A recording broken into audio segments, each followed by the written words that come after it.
সাবিকুন নাহার, একটু জেনে নেই আপনার পাস্ট আছে বলতে কি আপনিও কি অন্য একটা সংসার থেকে এসেছেন? আজ থেকে 8 থেকে 9 বছর আগের কথা এটা। যে আমাকে আমার মা অনেক ছোটবেলায় বিয়ে দেয়, তখন আমার 14 মানে 15 এরকম কিছু, মানে বিয়ের 6 মাস পরে আমার 15 আমি ওই পরিবারে গিয়ে দেখছি যে তারা শত শত মানুষ নিয়ে মানে মিছিল মিটিং এ বের হয়।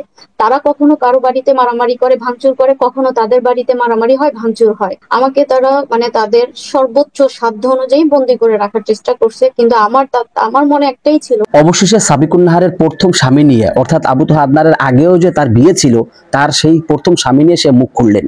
অর্থাৎ এই বিষয়টা নিয়ে বর্তমান social media viral. Abu Toha আদনানের আগে সাবিকুন নাহারের বিয়ে ছিল, সেই সংসার যেহেতু ছেড়ে এসেছে, আবু তোহা আদনানের সংসার ছাড়া কোনো ব্যাপারই না। তো এই বিষয়টা নিয়ে সে বিস্তারিত বিষয়টা ক্লিয়ার করলেন। তো চলুন, আগের স্বামীর সাথে বিচ্ছেদ হয়েছে কেন, বা সেই স্বামীটা কেমন ছিল, বিস্তারিত বিষয়টা তার মুখ থেকে জানবো ইনশাআল্লাহ। সে হচ্ছে আওয়ামী লীগের একজন নেতা গোছের ফ্যামিলি থেকে বিলং করে তারা। আমি ওই পরিবারে গিয়ে দেখছি যে তারা শত শত মানুষ নিয়ে মানে মিছিল মিটিং এ বের হয়। তারা কখনো কারো বাড়িতে মারামারি করে ভাঙচুর করে, কখনো তাদের বাড়িতে মারামারি হয় ভাঙচুর হয়। আমাকে তারা মানে তাদের সর্বোচ্চ সাধ্য অনুযায়ী বন্দি করে রাখার চেষ্টা করছে, কিন্তু আমার মনে একটাই ছিল, একটাই কথা ছিল, আমার এজ যদি 7 বছরও হয় তবুও আমি এই বন্দিশালা থেকে বের হব। আমাদের আদনান সাহেবের সাথে যে আমার বিয়ে হয়েছে মাত্র 1 লাখ টাকার দেনমোহরে, আপনি কি আমার ওই কাছে ঘরে যে টাকা। থাকাকালীন কি আদনান সাহেবের সাথে আপনার পরিচয় হয়েছিল? আপনার পাস্ট আছে বলতে কি আপনিও কি অন্য একটা সংসার থেকে এসেছেন? আপনারও কি না, সংসার তার ছিল? সাথে তো আমি অন্য একটা সংসার থেকে আসিনি। আজ থেকে 8 থেকে 9 বছর আগের কথা এটা। যে আমাকে আমার মা অনেক ছোটবেলায় বিয়ে দেয়, তখন আমার 14 মানে 15 এরকম কিছু, মানে বিয়ের 6 মাস পরে আমার 15 বছর হয় এরকম। এই যে আমার মা আমাকে বিয়ে দিয়েছিল একজন লোকের সাথে, যাকে আমি কোনোভাবে কখনোই মানতে পারি নাই যে সে আমার হাজবেন্ড। এবং সে হচ্ছে আওয়ামী লীগের একজন নেতা গোছের ফ্যামিলি থেকে বিলং করে তারা। আমি ওই পরিবারে গিয়ে দেখছি যে তারা শত শত মানুষ নিয়ে মানে মিছিল মিটিং এ বের হয়। তারা কখনো কারো বাড়িতে মারামারি করে ভাঙচুর করে, কখনো তাদের বাড়িতে মারামারি হয় ভাঙচুর হয়। আমি একেবারেই একদম ভেতরের মধ্যে মানে কনজারভেটিভের উপরে একটা ফ্যামিলির মেয়ে। আমার বাবা প্রায় 36টা মাদ্রাসা প্রতিষ্ঠাতা ছিলেন, এবং আমার বাবার হাত ধরে অনেক সাধারণ মানুষ দিনের মধ্যে দিন প্র্যাকটিস করেছে, এখনো করছে। আমার পরিবারের আমার আমার ভাইয়েরা প্রত্যেকে আলেম, হাফেজ, মুফতি। আমার বোনেরা সবাই আলেমা, আমার মা আলেমা। শুধুমাত্র আমার ছোট ভাই জেনারেল পড়াশোনা করেছে।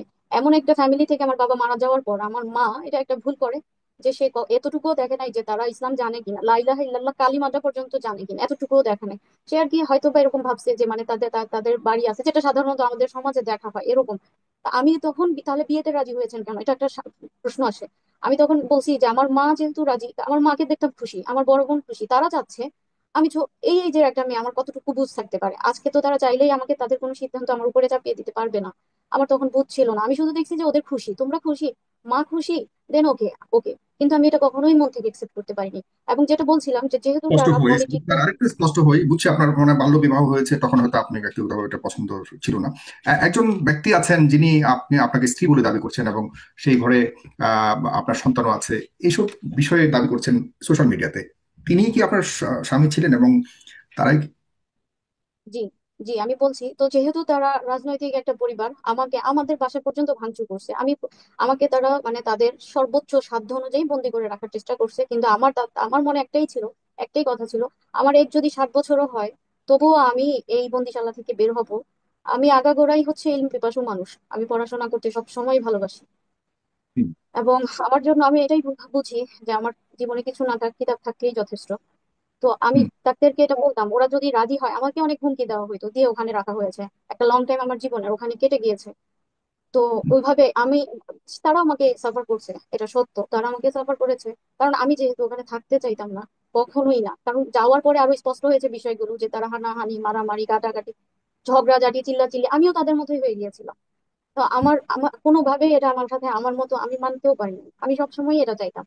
তো হঠাৎ একটা সময় পরে তারাও হয়তো বিরক্ত হয়ে মেয়ে খুঁজে যে বিয়ে করার জন্য তার পরিবারের থেকে।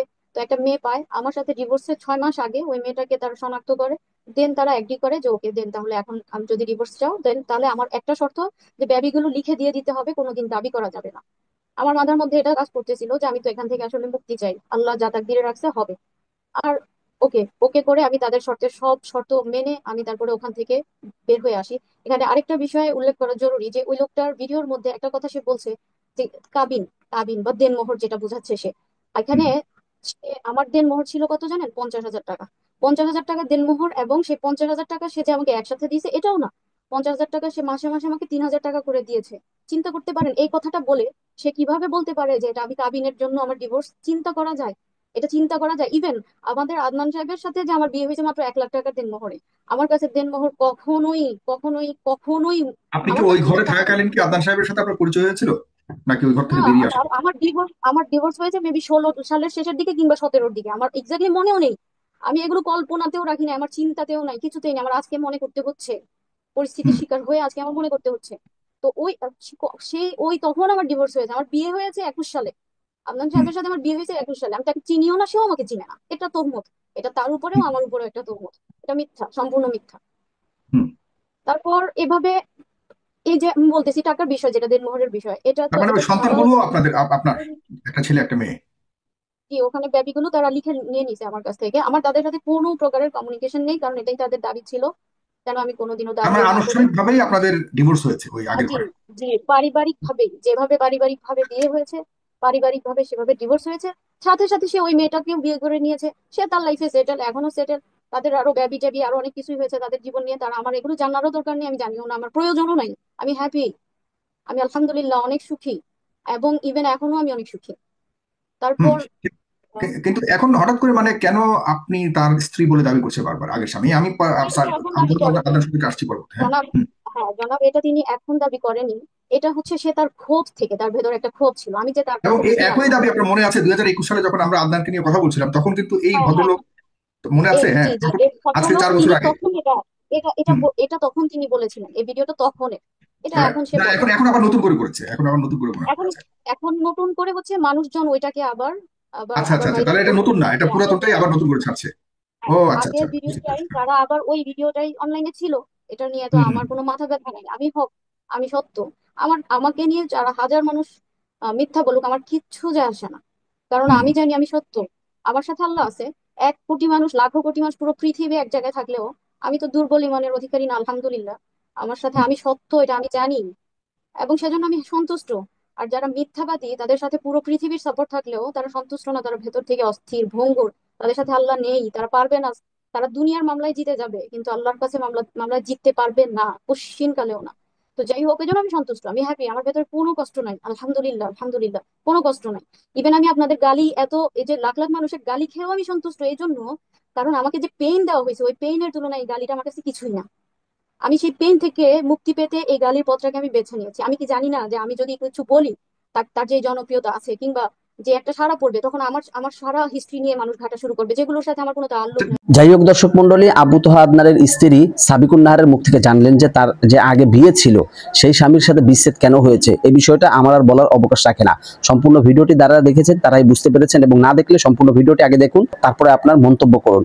যাই হোক, সম্পূর্ণ ভিডিওটি আপনার কাছে কেমন লেগেছে অবশ্যই জানাবেন, এবং ভিডিওটি ভালো লাগলে লাইক এবং শেয়ার করবেন। তো সম্পূর্ণ ভিডিওটি কন্টিনিউ করার জন্য আপনাকে অসংখ্য ধন্যবাদ। তো সবাই ভালো থাকবেন, সুস্থ থাকবেন। আসসালামু আলাইকুম ওয়া রাহমাতুল্লাহি ওয়া বারাকাতুহু।